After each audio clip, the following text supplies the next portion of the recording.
Hello and welcome back to the Coreco Couch. Now, with me this week, I'm delighted to have Frankie Smith, who is a strategic financial planner and the founder of Frankie's Network. Welcome, Frankie. Thank you so Call you much. Frankie? Absolutely. Yeah, Thank we're you. all friends on the Coreco Couch. Thank you so much, Monty, for having me join you today. It is a pleasure. So you're the first person I've actually sat on the couch with. Normally I'm a bit separate. Oh my gosh, So no pressure then. No pressure. So hopefully this will work.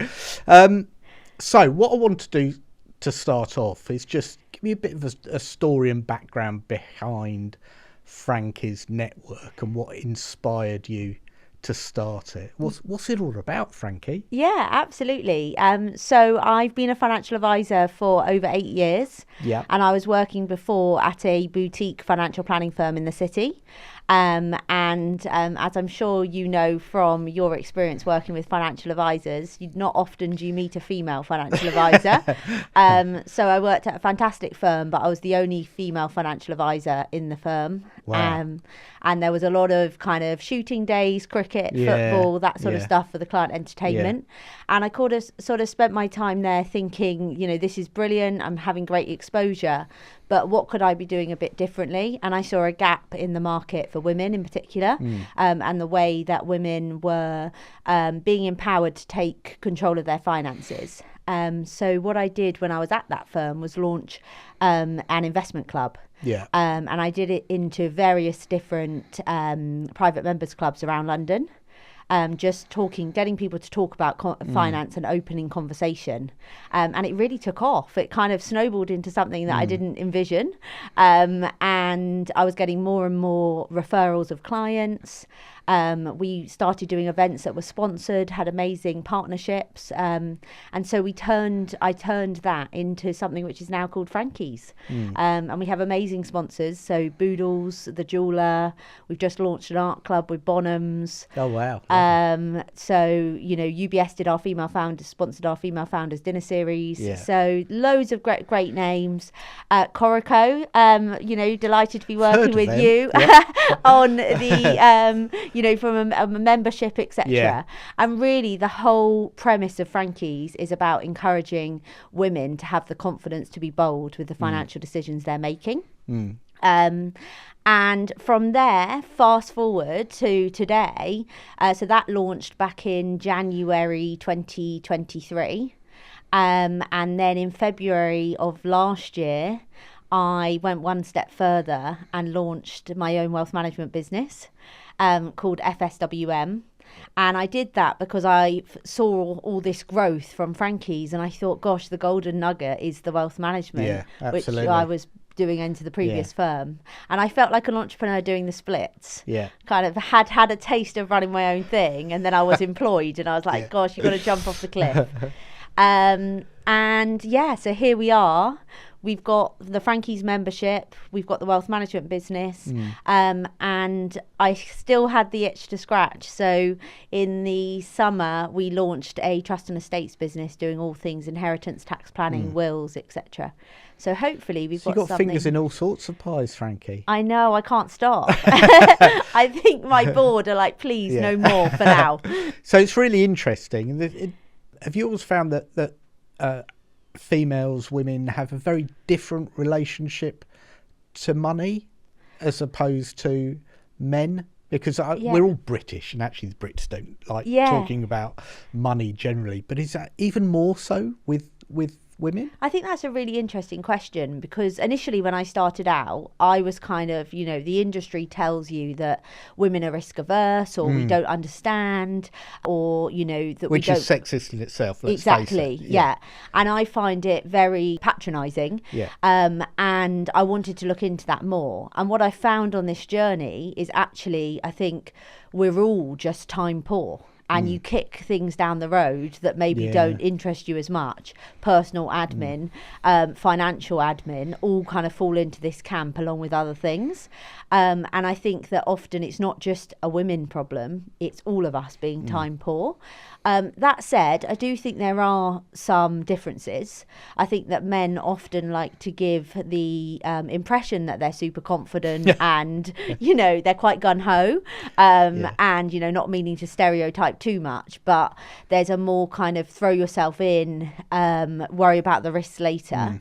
And also women have different considerations, you know, thinking about body clock and having a family and often taking on a more caring relationship with role within the home. And that doesn't just have to be having children. It can also be with elderly relatives, other family members. Often it falls on the female within the home to do that. So I think there's lots of considerations in when you're kind of talking about money. Just very quickly to come to something you said earlier about being British, I think that's part of my mission, really. We need to open the conversation. And I think men are much better at talking about business and investments. And I often, you know, listen to my boyfriend at the dinner parties and they're having a conversation, which I actually would quite like to be getting involved in. But as, really as a interesting, woman, you know, the women aren't talking about, you know. And you know more than all of them, probably, I know. Well, I always say that you don't often hear many men talking about their losses. Very quick to talk about their wins. That's because we don't have losses. No. I beg to differ. But you know, so I think it's the whole. It's really important we start to open the conversation. That's really interesting, actually, and just, you know, I know you said you started, and there aren't many female financial advisors. It's one thing we've been trying to do in the mortgage industry is we've done a lot of work in diversity and inclusivity and equality, and trying to attract more females and of all backgrounds into the industry. Have you seen that actually your side of the fence has it got better over the last few years? Yeah, I think the financial planning world's got a significant amount of work to do. So I actually went to a dinner on Thanksgiving in the city for lots of financial planning firms in the industry in London, and I was sat at a table and there was something said that the average financial age of a financial advisor in the UK, well, yeah, do you know what the average age is, I Monty? would have said 58. You're correct. So is that right? 58 is the average age. So they did a little cheers to say that they weren't quite yet average. But I think a lot of them were like 56 or 57. And I sat there and think, oh my goodness, what an opportunity. Crazy. Yeah, massive opportunity. So, you know, I've just turned 30. Yeah. And we've done some research just last week. And I think the figure we got was that there's less than 3% of financial advisors in the UK are women 30 or under. And I don't know what in that data is women actually running their own thing. But I think in total, it's only about 16% of financial advisors are women. So there's that's huge actually lower than I thought. Gap. Yeah. And, you know, what's fascinating is that more and more money is being, ending up in the hands of women. Yeah. So women are living longer. Women are continuing to work, building their own wealth. Absolutely. Just from that stat alone, that actually it's fact, isn't it? Women live longer. Yeah. So there's a huge disparity, but I also think it's not just, as I said earlier, it's not always just the gender focus. It's about the age problem. You know, a lot of these advisors will be coming to their retirement at some point, and you just think to yourself, you know, where's all that? Who's going to come up and look after all of those clients? So what do you think, what more needs to be done then to close that gap? I think that for me, I literally fell into financial planning. Yeah. I met my previous boss, who we both know, at Ascot Races, and he started talking to me about financial planning, and I thought he was completely mad. I hadn't done maths since GCSE, and thought, I'm enjoying my glass of champagne, thank you. I love that that's what he was talking to you about. That's exactly. Great. And he said, I think you'd be really good at it. There's not enough people in the industry. And good on him. That's what we, that really excited me and made me think, what does he mean? And I've never looked back, and it's been a brilliant career for me. So I think that we need to encourage more people to see it as a career. And I think often in finance, sometimes people are looking at private equity or investment banking or whatever it may be, and they're all brilliant careers. But actually the financial planner is almost like the conductor of the orchestra. You're overseeing everything for the client, and you hold the relationship in many cases. And I think it's a brilliant job, and I feel privileged to be able to do it for who I'm working with. So more people should be talking about it and considering it. And I guess most of the problem is, or a big part of it, same in our industry, is if you're an outsider looking in, or you're a young woman, or you're of a certain ethnicity, and you're looking at both our industries and going, oh, where are the people like me? So actually people like yourself can be a massive shining light and an attraction, because they can look at you and go, oh, actually there is a space for people like me. And I think anyone who does think that, I remember going to my first conference with my previous firm, and I was 22, and I looked around and I couldn't see very many women in the room. And then I couldn't see very many young people at all in the room, as we've just been touching on. And I remember sitting there and thinking, oh my goodness, this is such an opportunity. And that's what I think people need to switch their mindset on. Because actually, the reason why my business, we doubled our AUM last year, is because we're gaining so much traction out of being relatable. People want to talk to somebody that they can relate to, that they feel's on their wavelength, that they can really be open about their financial matters, and it's a really personal thing. And so I think if you are different to all of the people that are around, actually that's a really great thing. And my age and my gender, I think right now have become a superpower for me in this industry. 100%, and the fact you've got a personality, and a great personality. Thank and you. When people look at finance, they often think dull, boring, grey. But actually, finance can be fun, right? And I think just one more point on this. When I first came and became a financial advisor, I always assumed that I would have to be brilliant at maths. And of course, it is a numbers game, and that's really important. It would be worrying if we couldn't do it. But, it is something that you can learn. And ultimately, you've just got to be able to talk and build relationships with the end client. And that's a skill that more people in the industry, I personally think, need to do than some of the books and it's exams. Dealing with people, isn't it? It's not, so don't worry if you're watching. It's not like you have to do differential equations and, and things like that. I still haven't come across algebra yet, so not sure why we got taught that at school. No. So you're all about supporting entrepreneurs and empowering people. What does empowerment mean for you in the context of the work that you do?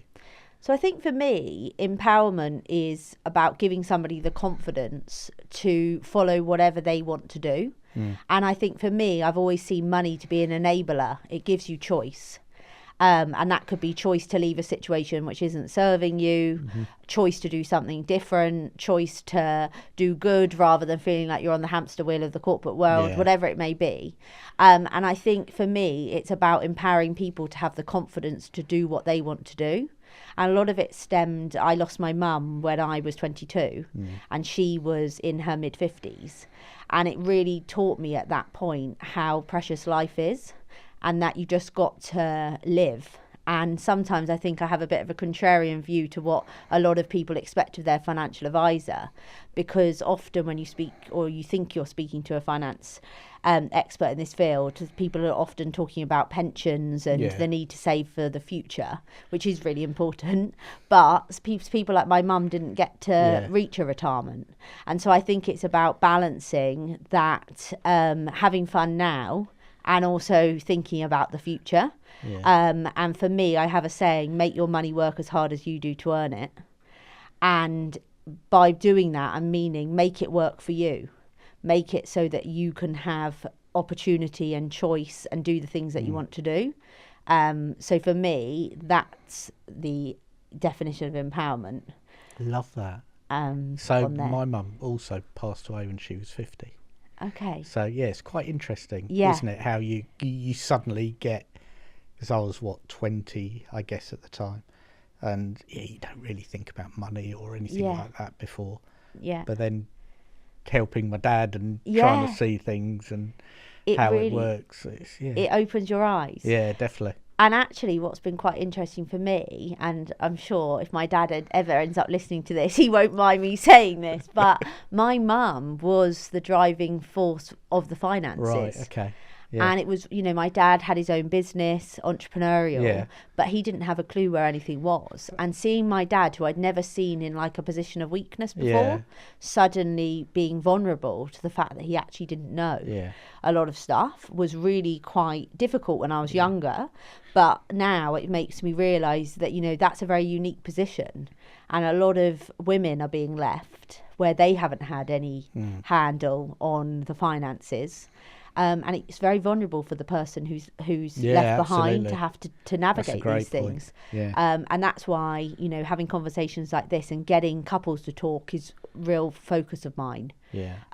So that you don't end up with a disparity in who knows what within the home. Love that. Very interesting.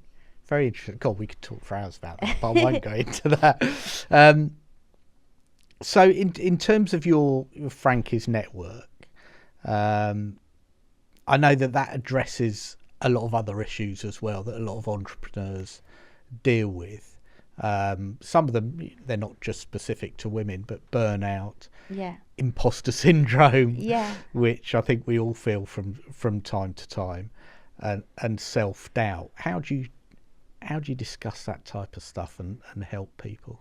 I think it's about creating an environment where people can feel comfortable to learn and hear from others at all different stages, doing different things, different sectors, sharing ideas, but also looking at people who might be ahead of you in your journey. And looking at their kind of the tips that they've done or ways that they've navigated or faced a challenge.